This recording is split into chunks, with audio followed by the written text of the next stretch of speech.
तुम मेरी इतनी चिंता क्यों करते हो हनुमान? प्रभु, आप तो संसार के भले की और सुख की चिंता करते हैं।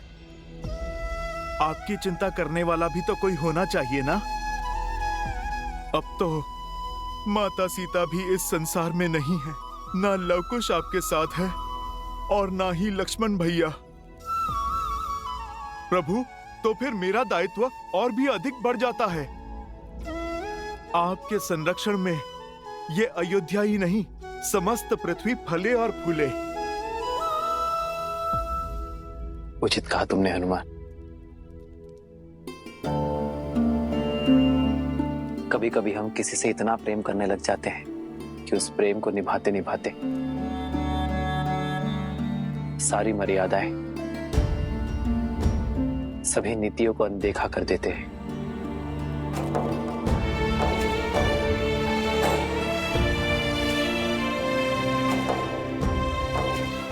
और फिर वो प्रेम लोभ में बदल जाता है और लोभ उचित अनुचित के चयन का विवेक हर लेता है। प्रभु, हनुमान, मैं जानता हूं कि तुम मुझसे और अयोध्या से अत्यंत प्रेम करते हो। बल के साथ साथ बुद्धि और विवेक के भी स्वामी हो, और इसलिए मैं आशा करता हूं हनुमान कि तुम अपने चयन में विवेक का प्रयोग अवश्य करोगे, लोभ में पड़कर प्रश्न नहीं करोगे। आप तो मेरे स्वामी, माता पिता सब हैं, और पिता से प्रश्न नहीं पूछा जाता, बस आज्ञा ली जाती है। आप मुझे बताइए प्रभु कि आप क्या कहना चाहते हैं। हनुमान, मैं चाहता हूं कि तुम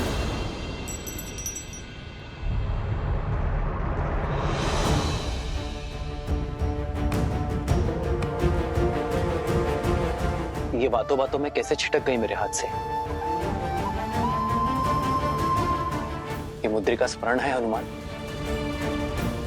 ये मुद्रिका सीता की स्मृति है, वो अंतिम प्रतीक जो इस गर्त में चली गई। प्रभु, आप चिंतित ना हो, मैं बस अभी इस मुद्रिका को ढूंढ कर लाता हूं। रहने दो हनुमान, ये इतनी छोटी सी दरार है, ना जाने भूमि में कितनी गहरी गई होगी।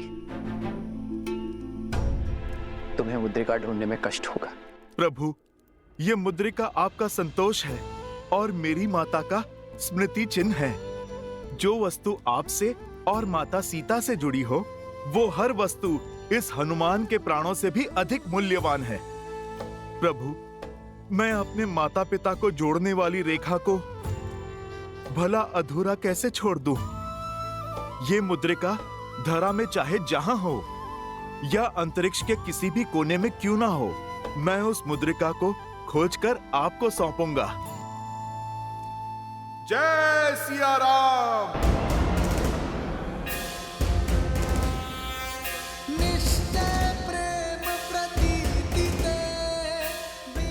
जय सिया राम।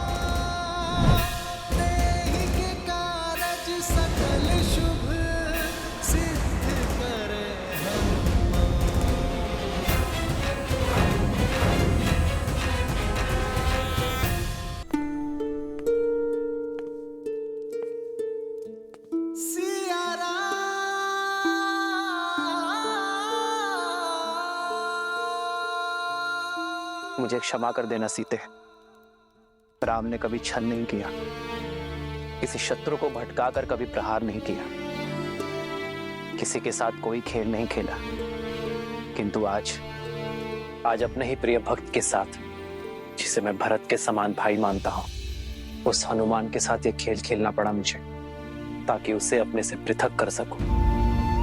यदि मैं ऐसा ना करता तो सृष्टि का चक्र रुक जाता सीते। आशा करता हूं सीते कि लौटकर मेरे हनुमान को जब इस खेल का सत्य ज्ञात हो, तब वो मेरा मंतव्य और मेरे भावनाओं की शुद्धता को समझ सके, उस बड़े लक्ष्य को समझ सके जिसके लिए मैंने ये कदम आगे बढ़ाए।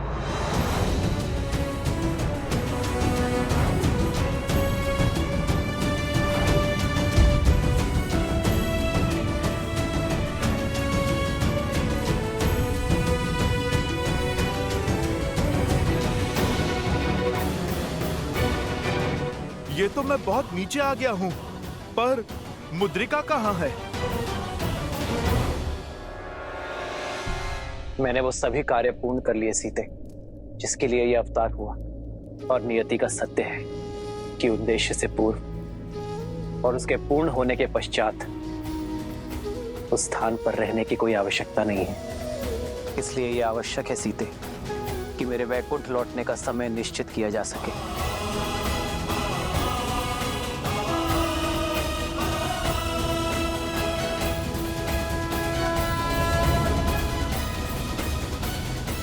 सत्य कहा नारायण ने।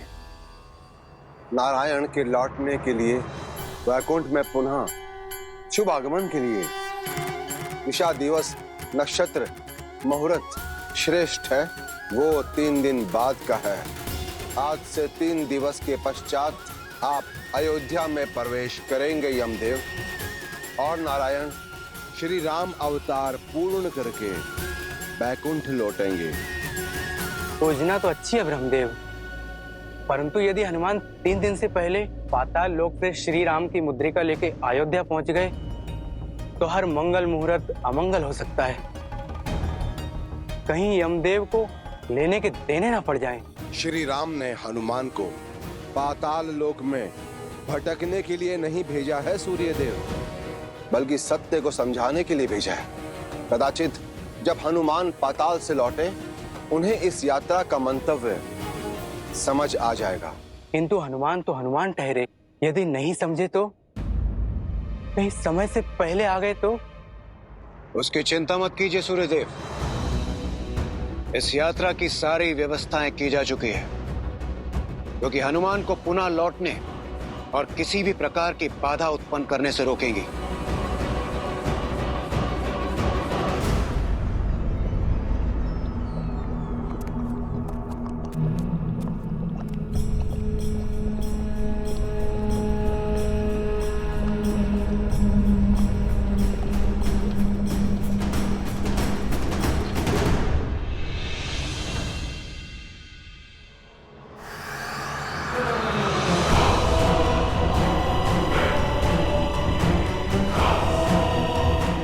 हमें तो भोजन मिल गया।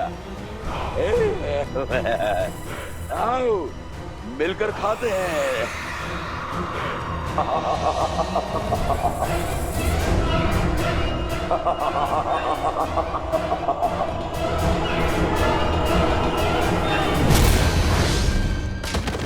जय महावीर हनुमान।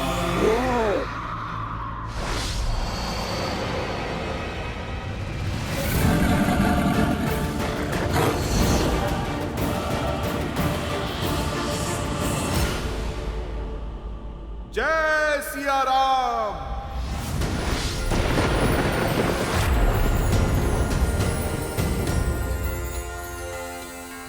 आक्रमण सामने से हो या फिर पीछे से, हनुमान सतर्क है।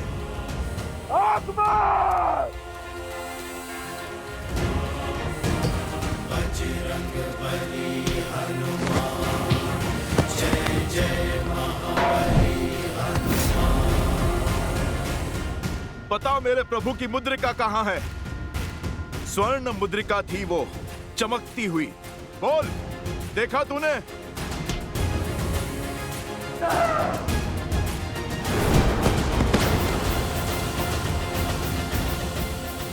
जब मार से डरते हो तो फिर प्रहार क्यों करते हो मूर्ख?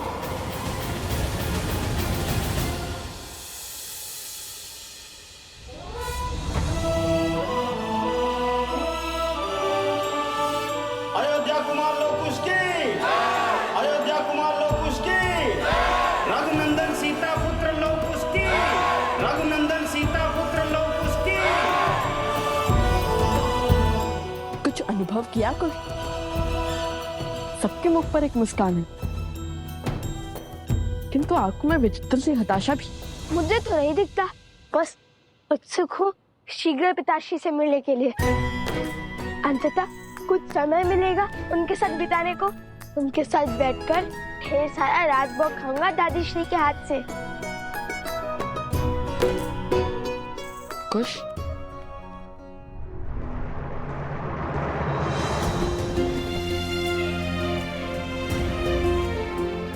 मेरे दोनों भतीजे यहाँ पहुंच चुके हैं। शीघ्र ही मेरी भाभी माँ भी अवश्य लौटेंगी।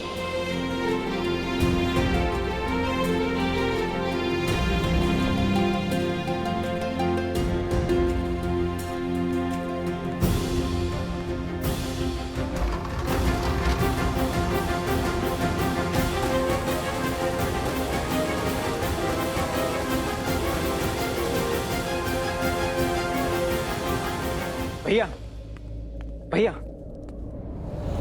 भैया, लवकुश भारत भ्रमण करके लौट आए हैं, आपसे मिलना चाहते हैं। बड़ी लंबी यात्रा करके आए हैं मेरे पुत्र, उनसे कहो पहले थोड़ा विश्राम करने। मैं उनसे बाद में मिलूंगा भरत।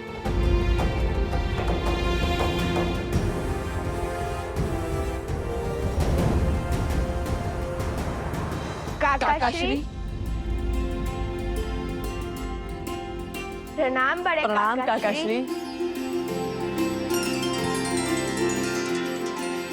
आयुष्मान भव पुत्रो।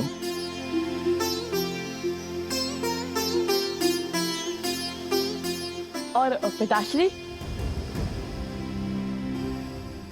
भैया शीघ्र ही तुम दोनों से मिलेंगे।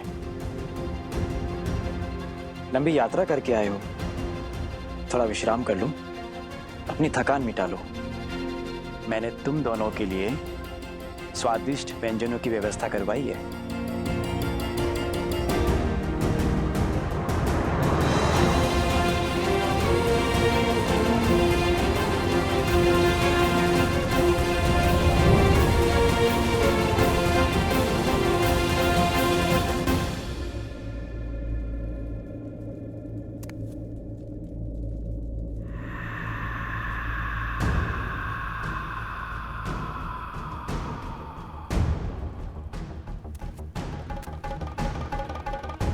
कहां लुप्त हो गई प्रभु की मुद्रिका?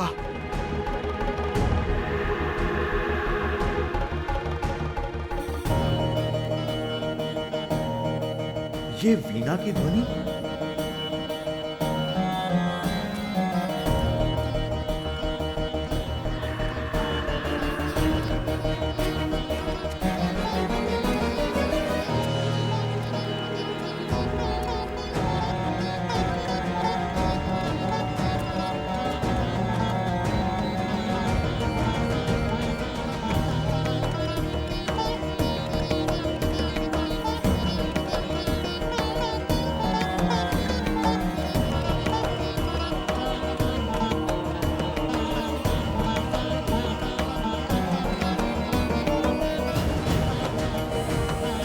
जय सिया राम महाराज महाबली।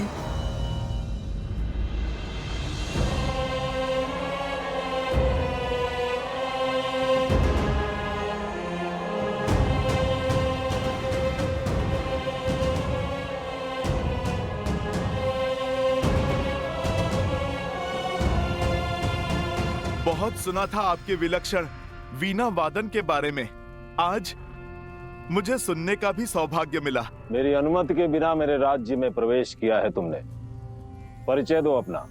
महाबली, मेरा परिचय तो आपने सुना ही होगा। धर्म के स्थापक, प्रभु श्री राम का सेवक, उनका दास हनुमान हूं मैं। नियति संकट में है महाबली, जितना हो सके तुम्हें उतना समय व्यतीत करवाना होगा। ये मेरा सौभाग्य है कि आज स्वयं वीर बजरंग बली हनुमान मेरे लोक में पधारे हैं। ये तो विशेष दिन है।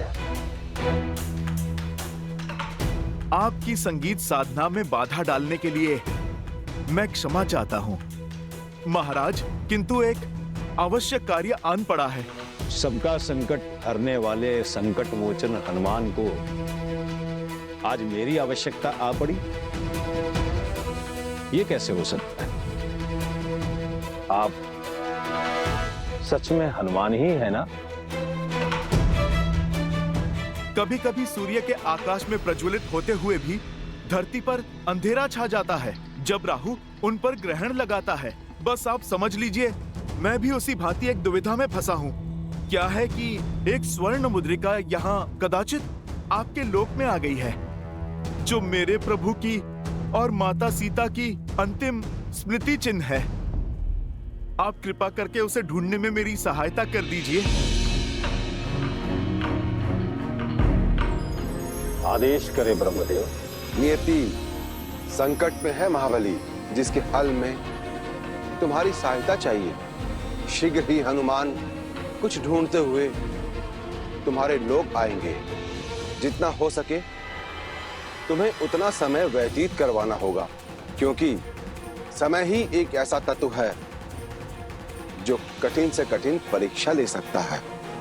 तुम्हें हनुमान को पाताल लोक में उलझाए रखना होगा, और हाँ, इस प्रकार कि उन्हें तनिक भी संदेह ना हो। महाबली, आप कहाँ खो गए? आप कुछ बताइए ना, क्या आप जानते हैं उस मुद्रिका के विषय में? युग भर पहले एक भूल हुई थी मुझसे। एक अपात्र को सहायता का वचन दिया था मैंने, और बदले में उसने मुझसे तीनों लोग छीन लिए। अर्थात आप मेरी सहायता नहीं करेंगे? सहायता अवश्य करूंगा, किंतु उससे पहले तुम्हें यह सिद्ध करना होगा कि तुम पात्र हो।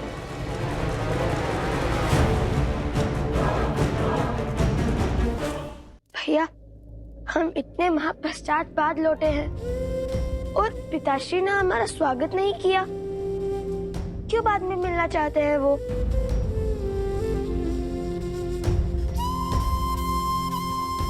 वो केवल हमारे पिता ही नहीं, अयोध्या के महाराज भी हैं। किसी कार्य में व्यस्त होंगे। नहीं भैया, बात कुछ और लगती है। आपने कहा था ना कि प्रजा के मुख पर मुस्कान है, किंतु उनकी आंखों पर हताशा। वही मैंने भरत काकाश्री के मुख पर भी अनुभव किया। कुछ ऐसा है जो हमसे छुपाया जा रहा है। यदि हमारे आने का संदेश पिताश्री तक जा सकता है, तो हम क्यों नहीं जा सकते पिताश्री के पास?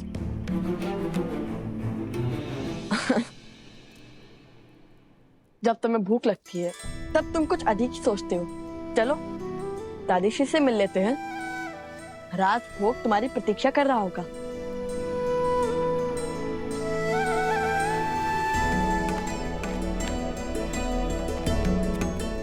दादी माँ,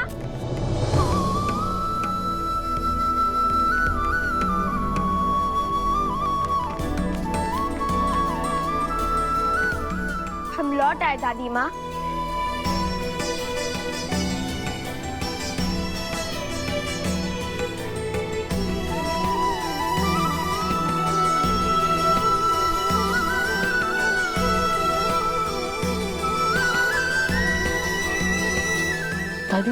दादी माँ वो आप दोनों की आंखों में आंसू। आप दोनों रो क्यों रही है? क्या हुआ? वो पुत्र सही समय पर लौटे हो पुत्र। उत्तरदायित्व संभालने का समय आ गया है अब तुम्हारा। उत्तरदायित्व? क्या कह रही हैं आप? मैं समझा नहीं। तुम्हारे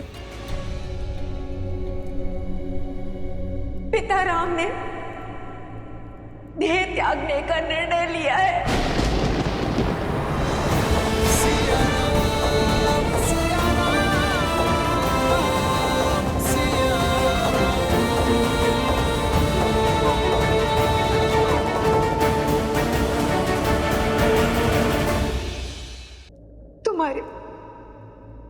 तुम्हारे पिता राम ने देह त्यागने का निर्णय लिया है।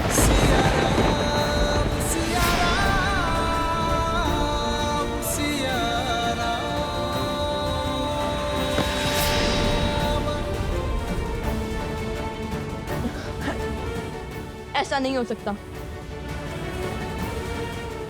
हमने अपनी आंखों के सामने अपनी माता को देह त्यागते हुए देखा, उन्हें धरती में समाते हुए देखा, किंतु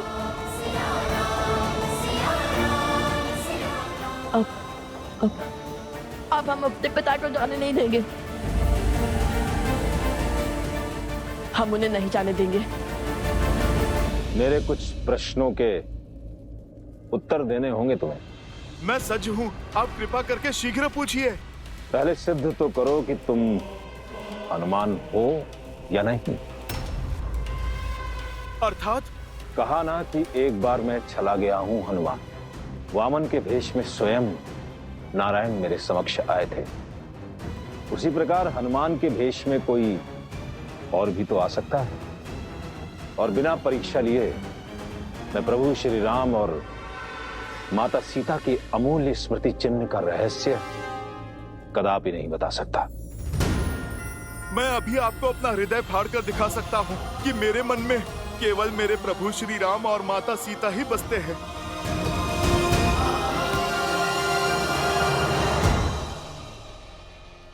ये तो कोई मायावी भी कर सकता है। हो सकता है तुम वही हो। कोई अन्य साक्ष्य देना होगा।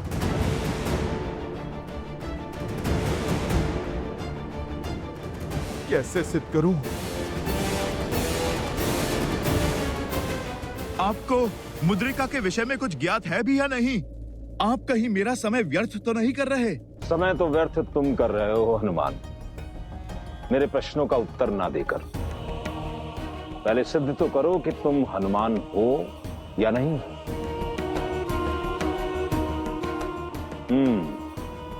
मिल गया उपाय। तो शीघ्र बताइए।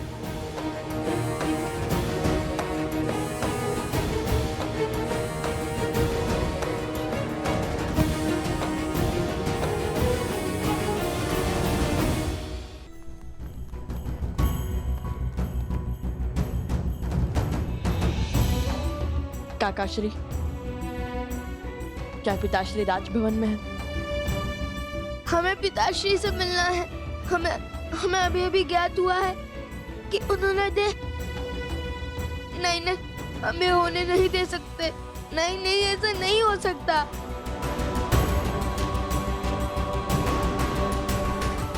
ऐसा होने कौन देना चाहता है पुत्रों?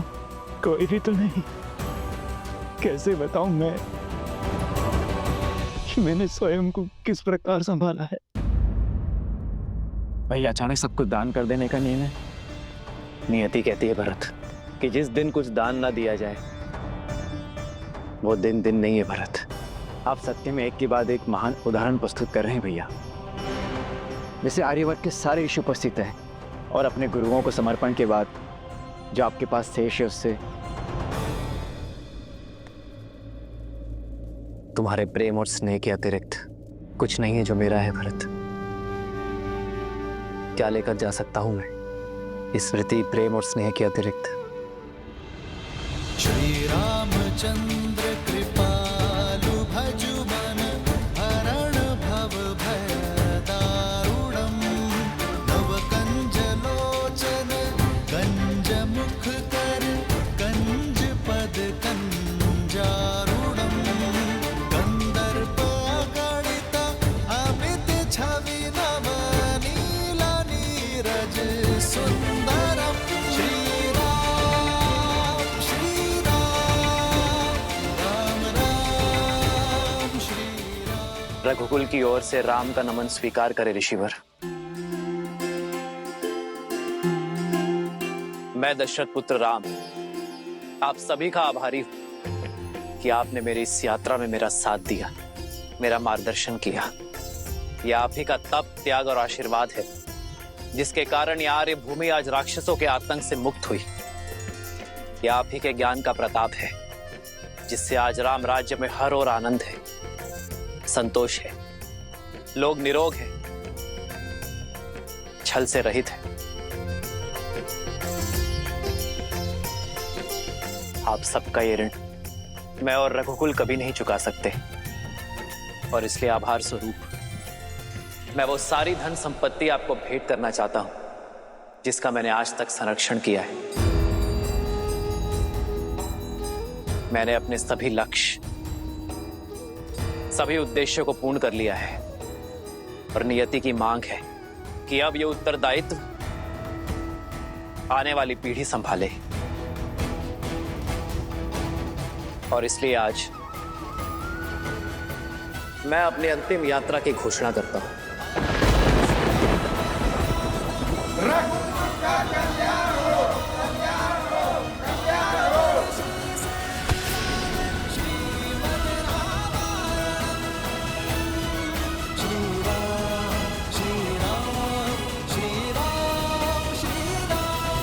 तुम दोनों उनके पुत्र हो, उनके अंश हो तुम दोनों, पर मैं उनसे जन्मा नहीं, किंतु फिर भी उनकी संतान ही हूं। भैया ने मुझे सदैव एक पिता के समान संभाला है और मैंने भी उन्हें अपने पिता महाराज दशरथ की भांति ही सम्मान दिया। उनका प्रेम इस सीमा तक है कि उन्होंने स्वयं मुझसे अपने आप से दूर कर दिया ताकि मुझे मन के कष्ट न सहने पड़े। एक वचन मैं निभा रहा हूं तो दूसरा वचन तुम निभाओ भरत। अयोध्या की सेवा करो। मेरे भाग्य में तो संतों की सेवा का सुख और असुरों के आतंक का अंत करना है। मेरा मार्गदर्शक तो स्वयं धर्म है और मैं उसी के दिखाए पथ पर चलूंगा। मैं आज भी उनकी आज्ञा के विरुद्ध नहीं जा सकता। वे शीघ्र अतिशीघ्र अपने राज्य के कार्यभार को शेष करना चाहते हैं और जब तक प्रभु श्री राम तुमसे मिलने के लिए नहीं कहेंगे तब तक तुम उनसे नहीं मिल सकते।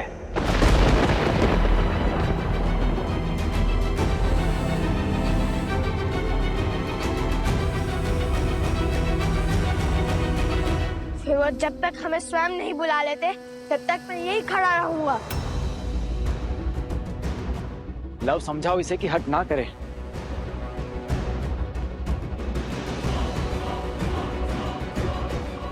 मैं भी कुछ के साथ यही हूँ काका श्री।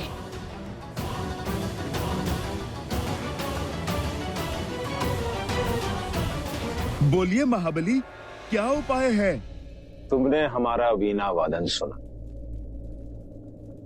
मुझे देख पहचान भी लिया, अर्थात तुम भी तो संगीत के अद्भुत ज्ञाता हो। मैं जितने राग बजाऊंगा तुम्हें उनका नाम बताना होगा।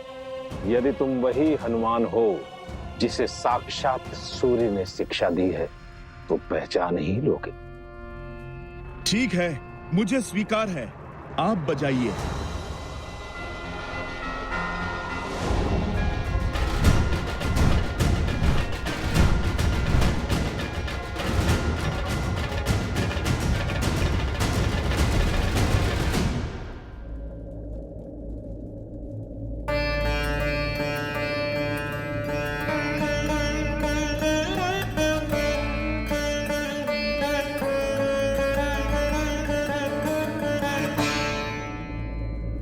राग भैरव।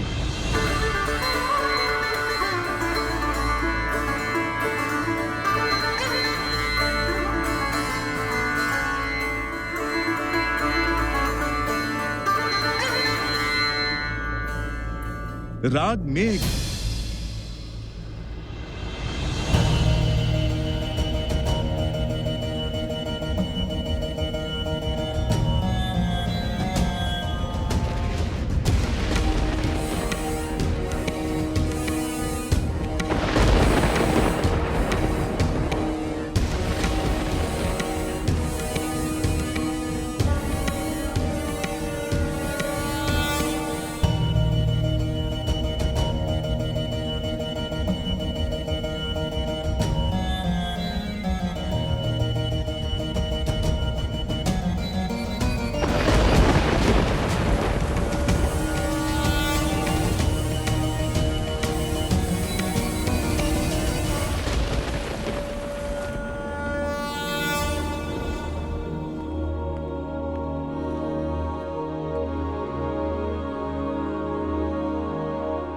भैया, लव कुश बाहर खड़े हैं, आपकी प्रतीक्षा कर रहे हैं। अपनी हट पे अड़े हुए बालक जब तक आप नहीं मिलेंगे तब तक वैसे ही तेज वर्षा में भूखे प्यासे खड़े रहेंगे।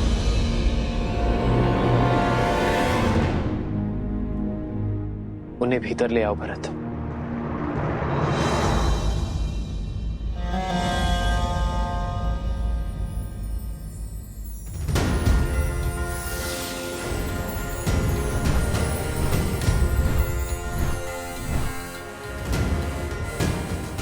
मैंने हर राग का नाम बता दिया।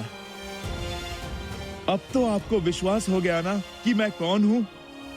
तुम्हारी भक्ति और निष्ठा श्री राम के प्रति अतुलनीय है हनुमान। उस पर किंचित मात्र संदेह नहीं किया जा सकता। मैं तो बस जाओ, मुद्रिका वहां उस ओर है।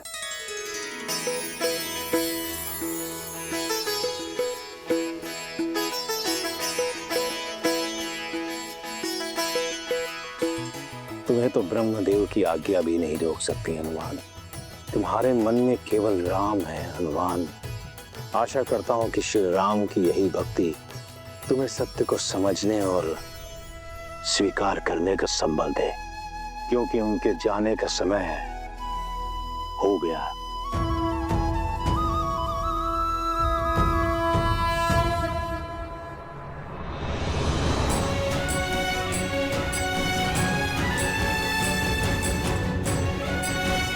आओ पुत्र।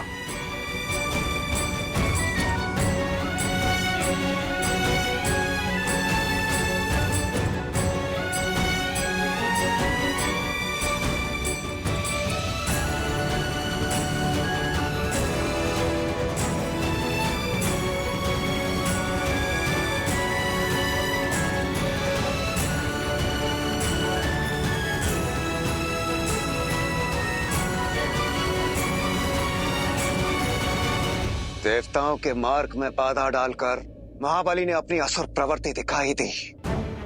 अरे इतनी शीघ्र हनुमान को मुद्रा का मार्ग बताने की आवश्यकता क्या थी? वो थोड़ा और विलंब कर सकते थे क्या? कुछ समय के लिए रोक नहीं सकते थे वो? जो हर परीक्षा में खरा उतरे उसे अधिक समय तक रोकना ठीक नहीं।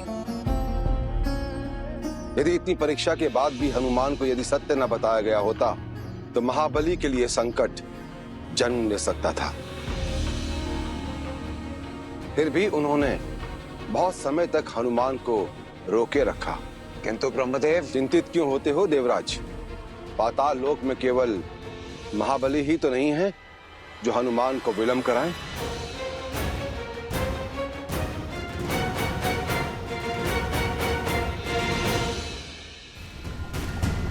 जय हनुमान ज्ञान गुण सागर, जय कपीस तिहु लोक उजागर, रामदूत अतुलित बल धामा, अंजनी पुत्र पवन सुत नामा, राम दुआरे तुम रखवारे, होत न आज्ञा बिनु पैसारे, रावण तेज संहारो आप दीन। जय सिया राम।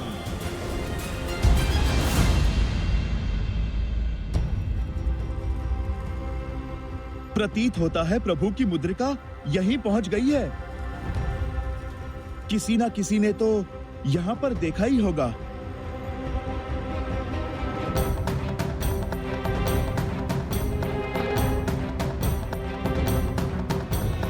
नागदलपति, कोई आ रहा है। लगता है फिर से असुर आ रहे हैं, सावधान रहो। एक क्षण, ये तो वानर लग रहा है। मूर्ख मत बनो। कोई वानर यहाँ कैसे आएगा और क्यों? असुर बड़े मायावी होते हैं। अवश्य यह हमें भ्रम में डालने के लिए कोई वानर का रूप धरकर यहाँ पर आ रहा है।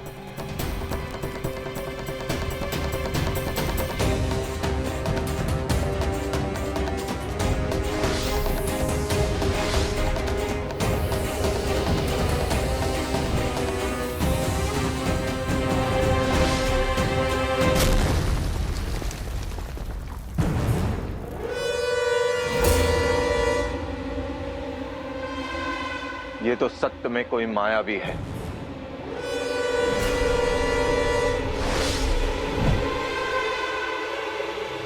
आक्रमण!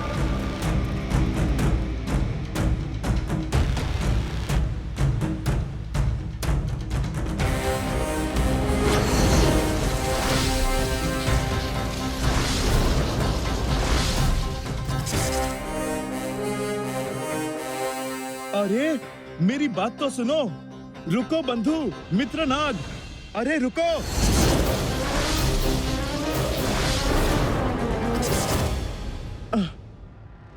तुम तो समझ ही नहीं रहे, अरे रुको तो सही।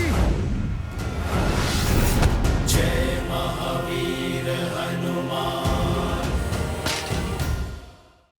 कह दीजिए पिताश्री कि ये असत्य है, आप कहीं नहीं जा रहे हैं। क्या सिया का राम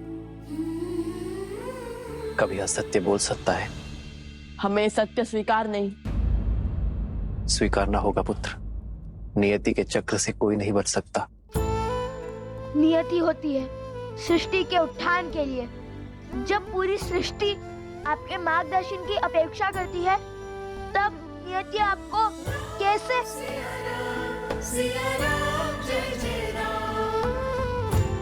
हमने जीवन भर आपके वचन का पालन किया है, किंतु आज हम अपनी आत्मा की सुनेंगे, जो कहती है कि हम आपको नहीं जाने देंगे।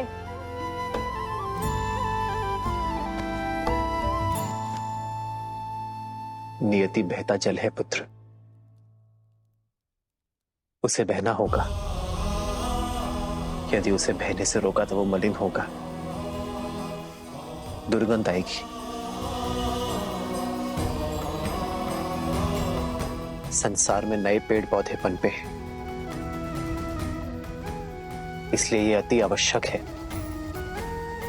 कि पुराने वृक्ष उन्हें स्थान दे। और यदि संसार के लिए कुछ घातक है तो वो है इस चक्र को रोकना। हमें अपनी बड़ी बड़ी बातों में मत बहलाइए। हम भगवान वाल्मीकि के शिष्य हैं, नहीं सुनना हमें ये सत्य। लव मेरी बात सुनो पुत्र। यदि माता सीता का वनवास जाना, आपका रघुवंश से बिछड़ना, यदि ये सब नियति है तो फिर हम है नियति। क्योंकि संसार के लिए व्यक्ति उसके लिए गए चयन से चलता है, नियति से नहीं। यदि हमारे पितामह और आपके पिता महाराज दशरथ का वचन निभाने के लिए आप वनवास न चुनते तो ये सब कभी ना होता। यदि हम अश्वमेध यज्ञ के अश्व को रोकने का चयन ना करते तो माता सीता और आपको पुनर्मिलन कभी ना होता। यदि अयोध्यावासी हमारी माता से अग्नि परीक्षा की मांग न करते तो माता हमारे बीच में होती। किंतु सबके चयन का ही तो है पिताश्री, और हमारा चयन ये है कि हम आपको कहीं नहीं जाने देंगे।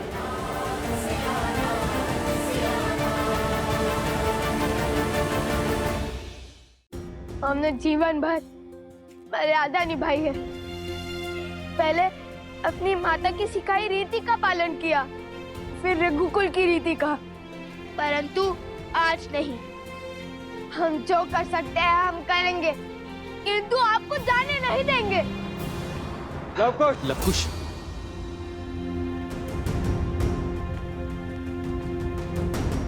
अयोध्या नरेश की आज्ञा का उल्लंघन नहीं कर सकते तुम दोनों। प्रभु श्री राम के चयन पर उंगली नहीं उठा सकते। रुको लवकुश। भरत, नहीं,